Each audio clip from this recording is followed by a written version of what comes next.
അഭിഷേകം നമുക്ക് കിട്ടേണ്ടത് എവിടെയാണ്? ഹൃദയത്തിലല്ലേ അഭിഷേകം കിട്ടേണ്ടത്. അപ്പം എൻ്റെ മക്കൾ ഹൃദയത്തിൽ നിന്ന് നെഞ്ചിൽ കൈവച്ച് യൂട്യൂബിൽ എന്നെ കേൾക്കുന്നവരും അവിടെ നെഞ്ചിൽ ഇടതുപത്ത് കൈവച്ചുകൊണ്ട് നിങ്ങൾ വിശ്വാസപ്രമാണം ചെയ്യും, ഞാൻ പ്രാർത്ഥിക്കാം. അപ്പോൾ കർത്താവ് നിങ്ങളുടെ ഹൃദയത്തെ ചേഞ്ച് ചെയ്യും. എന്ത് അവസ്ഥകളെ അതിജീവിക്കാനുള്ള അഭിഷേകം തരും. കർത്താവെ, ഞാൻ അങ്ങയുടെ തിരുസന്നിധിയിൽ സമർപ്പിച്ചുകൊണ്ട് പ്രാർത്ഥിക്കണം. ഈശോ അങ്ങ് പറഞ്ഞു, കർത്താവെ ഹൃദയത്തിന് കാവൽ വേണമെന്ന് ഈശോ ഞങ്ങളിപ്പോൾ പ്രാർത്ഥിക്കുന്നു. കർത്താവെ, അങ്ങയുടെ തിരുമുറുപാർന്ന വരതുകരം, അണിപ്രധാന അത്ഭുതകരത്തിനുള്ള കർത്താവെ, ഇപ്പോഴും നെഞ്ചത്ത് കൈപത്തി പ്രാർത്ഥിച്ചുകൊണ്ടിരിക്കുന്ന ഓരോ വ്യക്തികളുടെ മേലും കർത്താവെ നിന്റെ പരിശുദ്ധാത്മാ അയക്കണമെന്ന് പ്രാർത്ഥിക്കുന്നു. ഈശോ അങ്ങയുടെ പരിശുദ്ധാത്മാവിനെ ഇപ്പോൾ കർത്താവ് ഹൃദയത്തിലേക്ക് ആവശ്യിക്കണം. കർത്താവ് വേദനപ്പെടുന്ന ആൾക്കാരുണ്ട് ഈശോയെ. കർത്താവ് ജീവിത പങ്കാളികൾ പിരിഞ്ഞു പോകാൻ വേണ്ടി പോകുന്നുണ്ട് ഈശോയെ. കേസ് വരാൻ പോകുന്നുണ്ട് കർത്താവ്. വരാൻ പോകുന്ന വിഷയം കർത്താവ് വരാൻ പോകുന്ന കാര്യം കർത്താവ്, കേസ് വരുമ്പോൾ കേസിന്റെ കർത്താവ് വിധി പ്രസ്താവിക്കുമ്പോൾ അത് ഞങ്ങൾക്ക് അനുകൂലമായിരിക്കും പ്രതികൂലമായിരിക്കുമോ, അത് പ്രതികൂലമായിരിക്കുമോ എന്ന് വിചാരിച്ചുകൊണ്ട് വേദനിക്കുന്ന മക്കളുടെ കർത്താവ് ഈശോ അങ്ങയുടെ വചനത്തിൽ എഴുതിയുള്ള കർത്താവ്. ലൂക്കാ 21:36 പ്രാർത്ഥിക്കുന്നു. സംഭവിക്കാൻ പോകുന്ന വിപത്തുകൾ ഓർത്ത് കർത്താവ് നിരാശപ്പെടാതെ കർത്താവ് സദാ പ്രാർത്ഥന നിരതരായിരിക്കാൻ കർത്താവ്. ഈശോ ഫിലിപ്പിയർ 4:7 പ്രാർത്ഥിക്കുന്നു കർത്താവ്. ഹൃദയത്തെ കർത്താവ് കാവലേർപ്പെടുത്താൻ വേണ്ടി കർത്താവ് തിരുമുറുപാർന്ന് വരത് കർത്താവ് ഇപ്പോഴും പ്രാർത്ഥിച്ചുകൊണ്ടിരിക്കുന്ന വേദന കൊണ്ട് പ്രാർത്ഥിക്കുന്ന രോഗം മാറാത്ത മക്കള്, അതിന് ഹൃദയവേദന അനുഭവിക്കുന്ന മക്കള്, മരുന്നിന് പണം പോലും ഇല്ലാത്തവര്, ഹൃദയത്തെ ആശുപത്രി കിടന്ന കർത്താവ്, ബില്ല് തീർക്കാൻ പറ്റാത്ത മക്കൾ മക്കളില്ലാത്തവര് വരെ മാനസികമായ പീഡകളും വേട്ടയാടലും കർത്താവ് അനുഭവിക്കുന്ന കർത്താവ്. ഈശോ ഭവനം തകർന്നു പോയ കർത്താവ്, ഭവനം പണിയാൻ നിവൃത്തിയില്ലാത്ത കർത്താവ്, വഴിയില്ലാത്തൊരു വീടില്ലാത്ത കർത്താവ്, അതെല്ലാം അനുഭവിക്കുന്ന ആന്തരികമായ ഹൃദയാഘാതം കർത്താവ്. ഈശോ ഓരോ മനുഷ്യരെ സംശയം കൊണ്ട് ധാരണ കൊണ്ട് കർത്താവ്, ജീവിത കർത്താവ് പഠനത്തിൽ കർത്താവ്, പരാജയം കൊണ്ട് കർത്താവ്, മറ്റുള്ള മക്കളുടെ മുമ്പിൽ അപമാനിക്കുന്നതിന് ഹൃദയഭാരം അനുഭവിക്കുന്നവർ ആ ഹൃദയത്തെ കർത്താവ് ഇപ്പോൾ സ്പർശിക്കണമേ. യേശുക്രിസ്തുവിന്റെ വിശുദ്ധ രക്തം ആ ഹൃദയത്തെ സ്പർശിക്കട്ടെ, കഴുകട്ടെ. യേശുക്രിസ്തു വിശുദ്ധ രക്തം ഹൃദയത്തെ സ്പർശിക്കട്ടെ, കഴുകട്ടെ. യേശുക്രിസ്തു വിശുദ്ധ രക്തം ഹൃദയത്തെ സ്പർശിക്കട്ടെ, കഴുകട്ടെ, ശക്തിപ്പെടുത്തട്ടെ. ഹല്ലേലൂയ, ഹല്ലേലൂയ, ഹല്ലേലൂയ.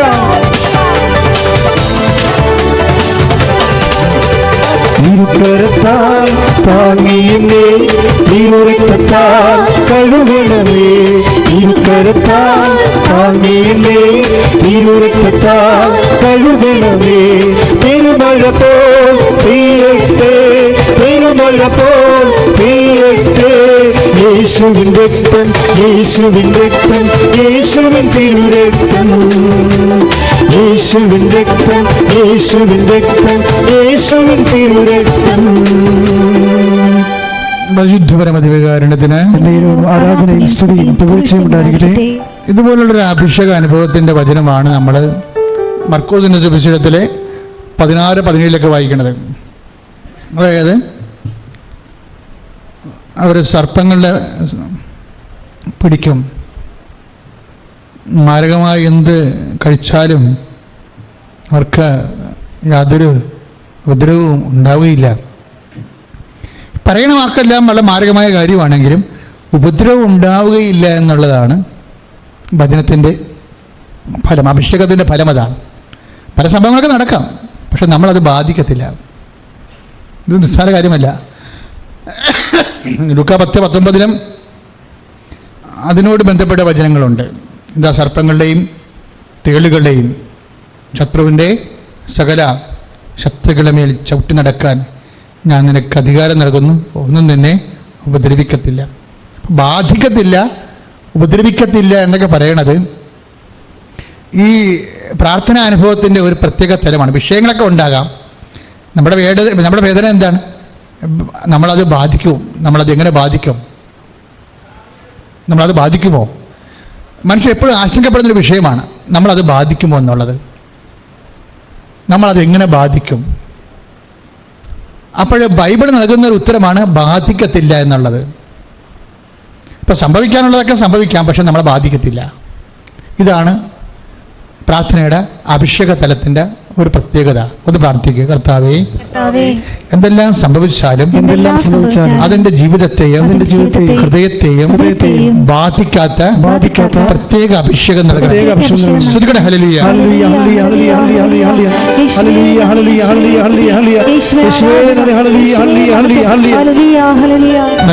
നിന്റെ ഉന്നതമായ ശ്രദ്ധിക്കട്ടെ മക്കളെ, നിന്റെ ഉന്നതമായ നാമത്തിന് സ്തോത്രം ചെയ്യുന്ന കർത്താവേ, നിന്റെ ഉന്നതമായ നാമത്തിന് സ്തോത്രം ചെയ്യുന്ന കർത്താവേ. കർത്താവേ, മർക്കോസിന്റെ 16:7 പ്രാർത്ഥിക്കുന്ന കർത്താവ്, നിങ്ങൾ സർപ്പങ്ങളെ കയ്യിലെടുക്കും. കർത്താവ്, ശത്രുതയുള്ള മനുഷ്യരുണ്ട് കർത്താവേ, ആ ശത്രുതയുള്ള മനുഷ്യർ കാണിക്കുന്ന കള്ള കേസുകള്, കുടില തന്ത്രങ്ങള്, അവരുടെ എല്ലാ ചതിക്കുഴികള്, അങ്ങനെ പലതരത്തിലുള്ള വിഷയങ്ങളെ കുറിച്ച് കർത്താവേ, ശത്രു എന്തെല്ലാം ചെയ്യാൻ പോകുന്നു, ഏതെല്ലാം തിരിച്ച് പാല വെക്കാൻ പോകുന്നു, ഏതെല്ലാം വിശുദ്ധ കേസ് കൊടുക്കാൻ പോകുന്നു, ഏതെല്ലാം വിശുദ്ധ കൊട്ടേഷൻ കൊടുക്കാൻ പോകുന്നു, ഒന്നും അറിയാൻ പാടില്ല കർത്താവേ. അതുകൊണ്ട് തന്നെയാണ് വചനം പറയണത്, നിങ്ങൾ ശത്രുക്കളുടെ മേൽ കൈകൾ വെക്കും കർത്താവേ. കർത്താവേ, മാരകമായി എന്ത് കഴിച്ചാലും നിങ്ങൾക്ക് ഉപദ്രവം ഉണ്ടാകത്തില്ല. നിങ്ങൾ സർപ്പങ്ങളെ പിടിക്കുന്നത് കർത്താവേ. ഇതുപോലെ മാരകമായ വിഷയങ്ങൾ, വ്യക്തികള്, സംഭവങ്ങൾ, അതെല്ലാം കയ്യിൽ കർത്താവേ, കൈകാര്യം ചെയ്യേണ്ട കാര്യങ്ങൾ, സർപ്പങ്ങളെ കൈകാര്യം ചെയ്യേണ്ട സമയങ്ങൾ, ശത്രുവിനെ കൈകാര്യം ചെയ്യേണ്ട സമയങ്ങൾ അപ്പൊക്കെ വരുമ്പോൾ കർത്താവേ, അതെല്ലാം കള്ളക്കേസുകൾ കൊണ്ടും പലതരത്തിലുള്ള തകർച്ചകൾ കൊണ്ടും പലതരത്തിലുള്ള ചതിപ്രയോഗങ്ങൾ കൊണ്ട് കർത്താവേ, ക്ഷുദ്രദോഷം കർത്താവേ, മക്കളെ കർത്താവ് അങ്ങയുടെ മക്കളെ കർത്താവേ വേദനിപ്പിക്കും കർത്താവേ, അതിനെല്ലാം അതിന്റെ ദംശനം ഏക്കാതെ കർത്താവേ, നല്ല ചെയ്ത 16 പ്രാർത്ഥിക്കുന്ന കർത്താവേ. അതുപോലെയുള്ള അഭിഷേകം ശത്രുക്കളുടെ എല്ലാവിധ കുതന്ത്രങ്ങളിൽ നിന്നും, സത്താന്റെ കുതന്ത്രങ്ങളിൽ നിന്നുമാണ് കർത്താവേ, അതിന് ഭവിക്കാൻ പറ്റാതെ പ്രതിരോധിക്കുന്ന ദൈവികമായ അനുഗ്രഹത്താൽ മക്കളെ അഭിഷേകം ചെയ്യണമേ. ശ്രുതികട്ടെ ഹല്ലേലൂയ, ഹല്ലേലൂയ, ഹല്ലേലൂയ, ഹല്ലേലൂയ, ഹല്ലേലൂയ, യേശുവേ, ഹല്ലേലൂയ. ഓ അഭിഷേകമേ, ഓ അഭിഷേകമേ, കാറ്റായി വീശണമേ, തീ കാറ്റായി വീശണമേ.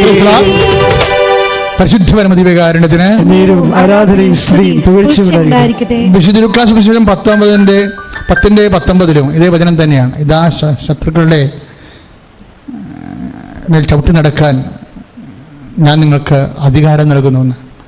അഭിഷേകത്തിന് അവിടെ കൊടുത്തിരിക്കുന്ന വാക്ക് അധികാരമെന്നാണ്. നിരന്തരം പ്രാർത്ഥിക്കുന്ന വ്യക്തികൾക്ക് ദൈവം തന്നെ ഒരു അധികാരം കൊടുക്കും. എന്തിൻ്റെ മേലാണ്? ശത്രുക്കളുടെ മേൽ അധികാരം.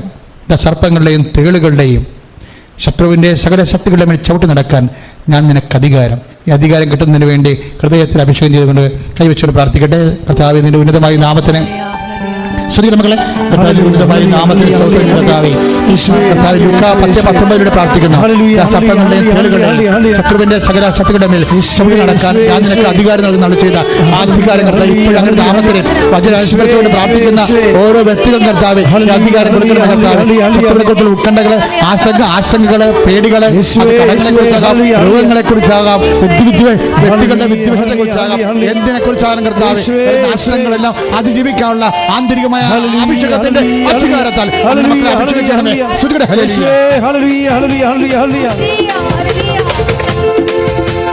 മഹത്വവും ജ്ഞാനവും സ്തോത്രവും ബഹുമാൻ ശക്തിയും ബലവും യേശുവിന്. അവൻ മഹത്വവും ജ്ഞാനവും സ്തോത്രവും ബഹുമാൻ ശക്തിയും ബലവും യേശുവിന്. സമാപനാശീർവാദം സ്വീകരിക്കാം.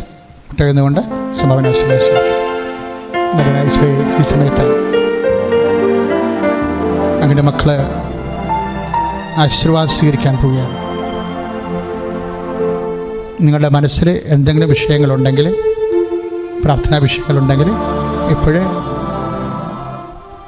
കർത്താവിനെ ഏൽപ്പിച്ച് പ്രാർത്ഥിക്കേണ്ടതാണ്. മൗനമായിട്ട് ആശീർവാദ സമയത്ത് ഏതെങ്കിലും വിഷയങ്ങൾ നിങ്ങൾ അലട്ടുന്നുണ്ടെങ്കിൽ അത് പരിശുദ്ധ അമ്മ വഴി ഈശോയ്ക്ക് സമർപ്പിച്ചുകൊണ്ട് പ്രാർത്ഥിക്കുക. ആശീർവാദത്തിൻ്റെ സമയത്ത്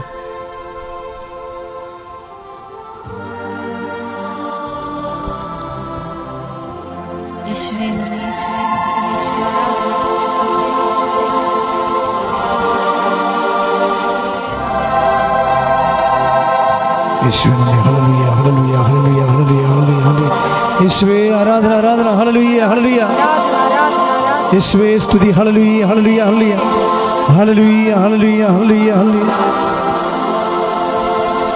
പരിശുദ്ധ പരമമാ ദിവ്യകാരുണ്യമേ, ഇന്നും ഇന്നും അങ്ങേക്കാരാധന. പരിശുദ്ധ പരമമാ ദിവ്യകാരുണ്യമേ, ഇന്നും എന്നും അങ്ങേക്കാരാധന. പരിശുദ്ധ പരമമാ ദിവ്യകാരുണ്യമേ,